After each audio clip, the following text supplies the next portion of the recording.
17살의 젊은 장수 하나가 전장으로 뛰쳐나왔습니다. 상대 장수 왕방은 몇 합도 버티지 못하고 쓰러졌고 뒤이어 달려든 이몽마저 붙잡혔죠. 그의 이름은 마초. 그런데 이렇게 첫 전투부터 적장을 압도한 마초가 있었는데도 마등과 한수는 결국 장안을 되찾지 못했습니다. 왜였을까요? 오늘은 삼국지연이 13번째 이야기, 17살 마초의 첫 등장과 그를 싸우지 않고 막아낸 가후의 이야기를 따라가 보겠습니다. 지난 이야기에서 동탁은 죽었지만 한나라는 평화를 되찾지 못했습니다.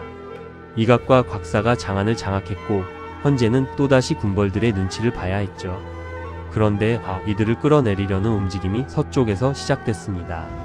서량의 마등과 한수가 10여만의 군사를 이끌고 장안을 향해 진격한 겁니다. 장안 안에도 이들과 연결된 사람들이 있었습니다. 마우와 종소, 유범 등은 몰래 헌제에게 계획을 알렸고 헌제는 마등과 한수에게 이각과 곽사를 토벌하라는 밀조를 내렸습니다. 마등과 한수에게는 장안을 차지하겠다는 욕심만 있는 것이 아니었습니다.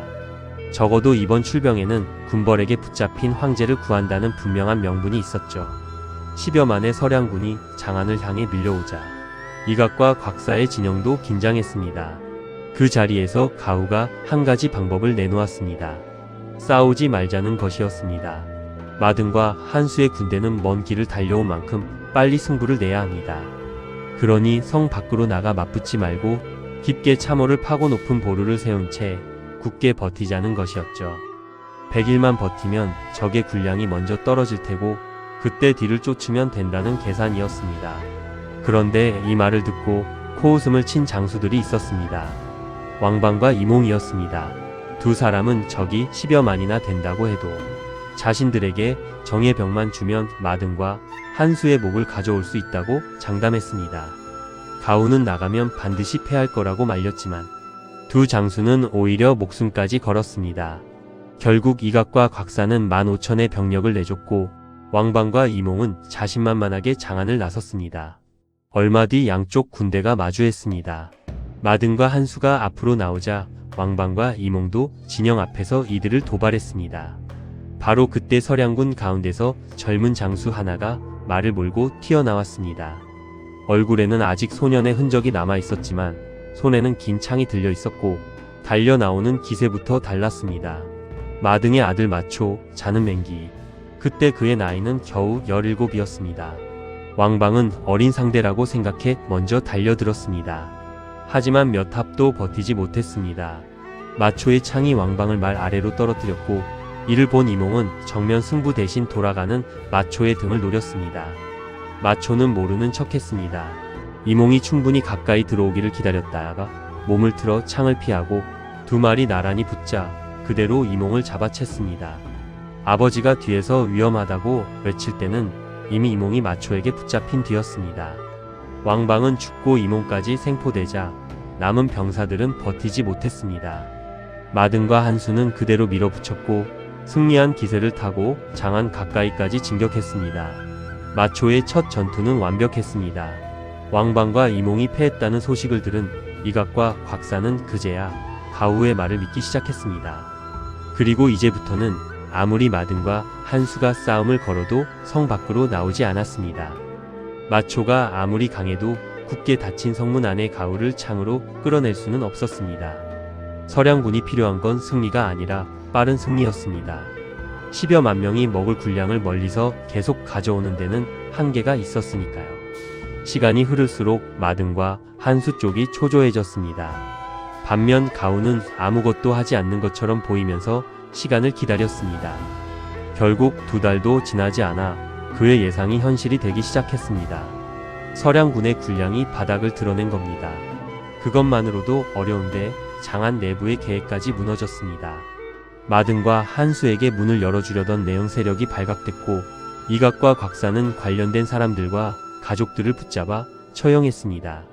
마등과 한수는 이제 안팎에서 동시에 길이 막혔습니다.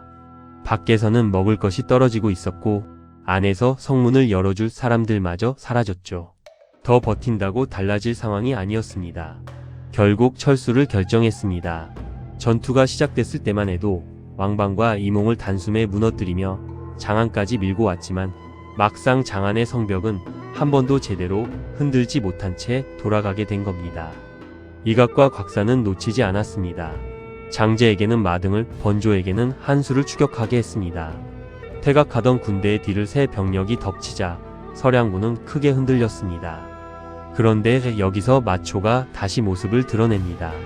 아버지의 군대가 안전하게 물러날 수 있도록 자신이 후미에 남아 장제의 추격을 막아선 겁니다. 처음 등장했을 때 두 장수를 압도했던 마초는 퇴각하는 순간에도 물러서지 않았습니다. 끝까지 싸워 장제를 밀어냈고 덕분에 마등은 추격에서 벗어날 수 있었습니다.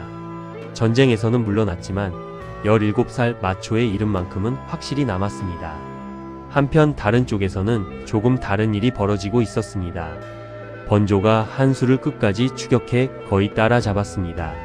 그러자 한수가 말을 돌려 번조에게 자신들은 같은 고향 사람인데 이렇게까지 해야 하느냐고 말했습니다.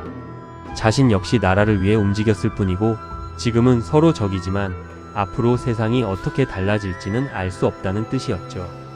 번조의 마음이 흔들렸습니다. 결국 그는 더 이상 추격하지 않고 한수를 보내줬습니다. 하지만 이 장면을 본 사람이 있었습니다. 이각의 조카 이별이었습니다. 한수를 놓아준 사실이 그대로 이각에게 들어갔고 이각은 분노했죠. 가우는 또 정면으로 번조를 치면 내부 분열이 커질 수 있으니 잔치를 열어 자연스럽게 불러들이자고 제안했습니다. 번조는 자신이 죽을 줄도 모르고 연회에 참석했습니다. 술자리가 무르익었을 때 이각은 갑자기 한수를 놓아준 일을 꺼냈고 번조가 제대로 해명할 틈도 주지 않은 채 그 자리에서 죽였습니다. 같은 편에서 동탁을 따르던 장수들이 이제 서로를 의심하고 죽이기 시작한 겁니다. 마등과 한수의 공격은 막아냈지만 이각과 곽사의 세상이 안정된 것은 아니었습니다. 가우는 여기서 다시 칼을 내려놓으라고 조언했습니다. 계속 싸움만 벌이면 사람들의 마음을 얻을 수 없으니 이제 백성을 달래고 인재를 받아들여 조정을 조금이라도 안정시키라는 것이었습니다. 이각과 곽사가 그 말을 따르면서 혼란스럽던 장안도 잠시 숨을 돌리게 됩니다. 마초는 분명 강했습니다. 하지만 가우는 그 강함과 굳이 정면으로 맞서지 않았습니다. 싸움을 피하고 시간을 끌었고 결국 군량이 바닥난 마등과 한수는 스스로 물러날 수밖에 없었죠. 그리고 장안이 잠시 조용해진 바로 그때 천하의 동쪽에서 또 다른 움직임이 시작됩니다. 청주에서 황건적 수십만이 다시 일어난 겁니다. 그들을 토벌할 사람으로 추천된 인물은 조조였습니다. 조조는 이 전쟁에서 단순히 황건적을 물리치는 데서 끝나지 않습니다. 수십만의 병력을 자신의 군대로 흡수하고 훗날 천하를 다툴 책사와 맹장들까지 곁에 모으기 시작합니다. 다음 시간에는 조조가 어떻게 청주 황건적을 자신의 힘으로 바꾸고 순욱과 각가, 전이 같은 인물들을 곁에 모으며 거대한 세력으로 성장하기 시작했는지 따라가 보겠습니다. 삼국지의 다음 이야기도 놓치지 않으려면 구독해두시고 함께 해주세요.